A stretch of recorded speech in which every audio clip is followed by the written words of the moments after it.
Hello, Sharks. I'd like to discuss with you my prototype called HealthBook. HealthBook is a electronic health record system that would be based in the cloud in a secure location. The intent is for us to be able to take individual specific patient medical records and have one consolidated place for all these records to live. HealthBook could then be used to track specific data, trigger workflows, standardize intake questionnaires according to the specialties, transfer of required data on time, and provide providers easier access to the data. The beauty of this is that it's patient centered, so the patient can revoke the rights as needed to their providers.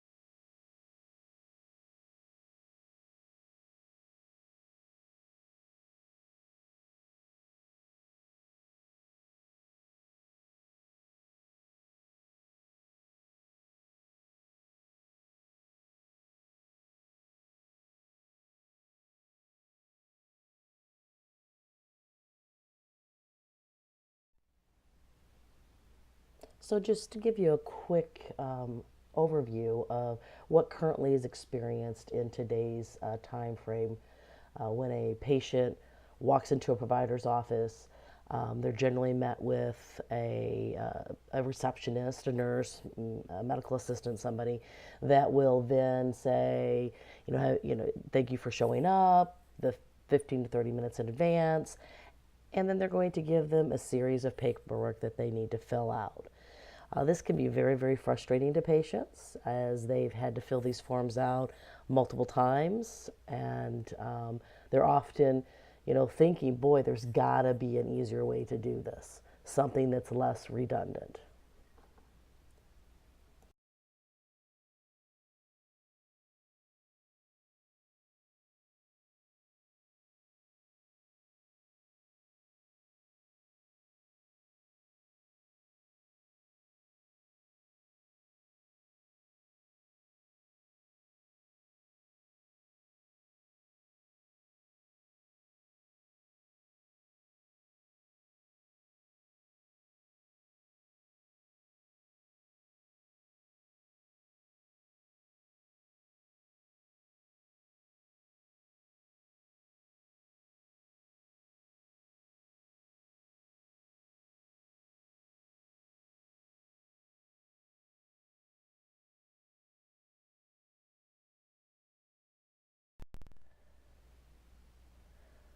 So, future state with HealthBook, you would have the client say, I better log on to HealthBook to give my doctor access.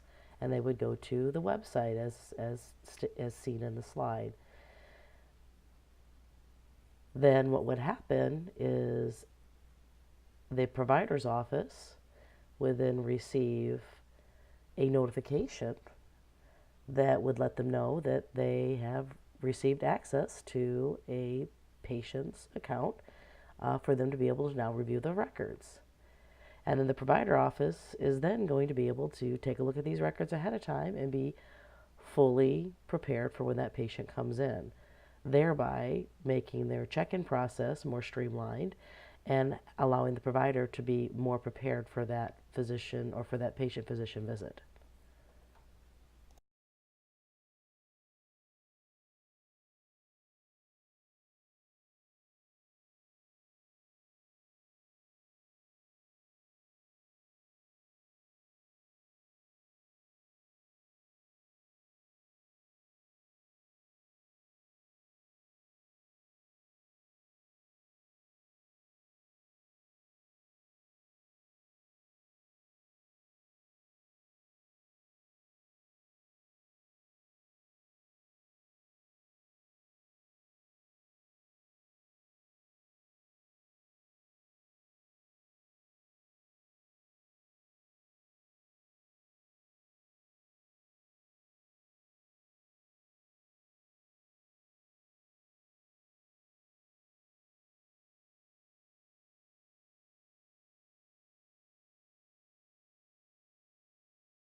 So here's an example of how a workflow would go. The provider would put in an order, in this particular case, an order for an x-ray of the foot.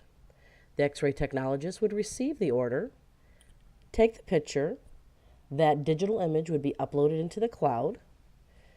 The radiologist could then download this from the cloud or receive a message stating that it is in the cloud and ready. Once it's read with the radiologist's final results, that would then automatically get uploaded back into the cloud. Then the orthopedist and or primary care physician, whoever was designated to have rights to this, would then either receive a message or they would just go up into the cloud and then download those results and ultimately share that with their client. So this could be done in one very easy, seamless transaction versus the current state that can take multiple providers, multiple phone calls, multiple faxing, that can take anywhere from, a week or greater in the best situation. Pretty convenient, I would say. So you may say, what additional benefits would this service line provide? Well, with the implementation of the new ICD-10 coding system, it's going to allow for standardized fields that will help that coding system to store patient data. And the records are going to be controlled by the patient, not the healthcare providers. So it's going to be highly structured, a format, so that it's going to be easy to search and retrieve these items you need. It is going to be secured or stored in a secure database. So what's really cool for us is that we no longer have to keep this patient data on site. So that's going to free up valuable real estate, if you will, in our office. And the data will be secure. By the data being secured in the cloud, then that also releases some liability on our part, because the cloud management system or the party that's managing that cloud is going to be those that are going to be in charge of making sure that that estate's secured. Also, too, in addition to all of this, you're going to be looking at some options of having some very highly customized shared data views that's going to be specific to individual practices. So if you're looking at orthopedics under one roof versus a primary care physician, then those various questionnaires are going to be a little bit different and can be stored there as well. So it would be all that relevant information. It's going to help with workflows that are also geared towards these specialties. So, for example, with radiology, an image is captured from the radiologist, such as a CT or an MRI scan. It's going to be automatically uploaded into that cloud. It can trigger an alert to whatever specific doctor ordered that, and the image would be ready for review. The other cool thing about this too is you've got network-to-network transformation gateway service. So some of the health crew groups that already have electronic health records on staff, it is going to allow us to have a means to create a mutual language that they will communicate. We so often see in healthcare today that there's all these multiple software systems that do not speak with one another. So the databases, for all intents and purposes, are really creating their own silos, which is creating a very manual work process, and it's not very proficient. So what type of impact are we looking at here? With a U.S. population that is nearing 320 million people, and there's approximately 230,000 physician groups. Let's say there's an average of 2 physician groups per patient. If you think about licensing and what that means, that could be additional revenue that would be brought in. There are also many other possible licensing scenarios that we could look at, whether we want to do a monthly charge, yearly service, whatever that means.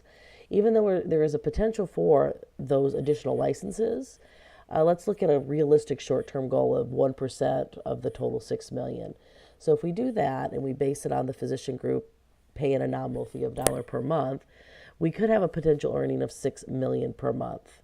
So that would really equal about 72 million of yearly gross sales from services. Not a small chunk of change. So the projected startup cost for this particular endeavor is going to be in about the $1 million range for the first 6 to 12 months. And that cost is going to lie within the staffing that's required to get this program up and running.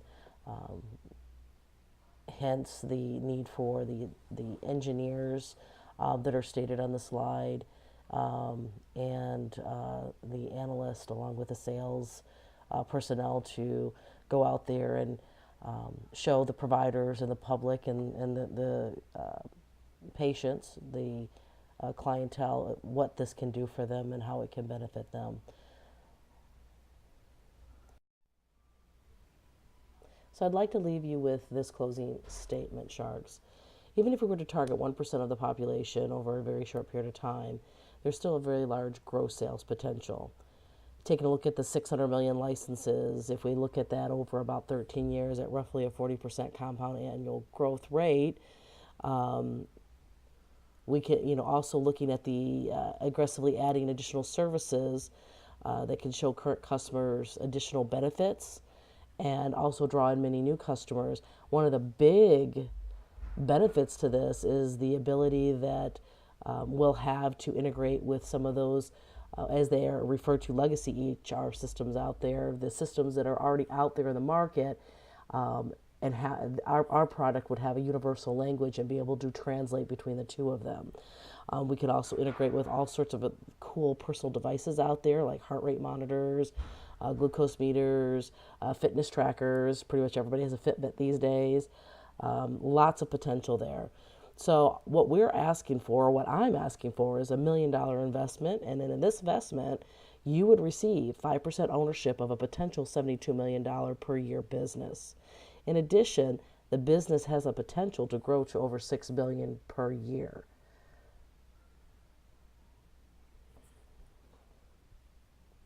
I'm looking forward to hearing back from you.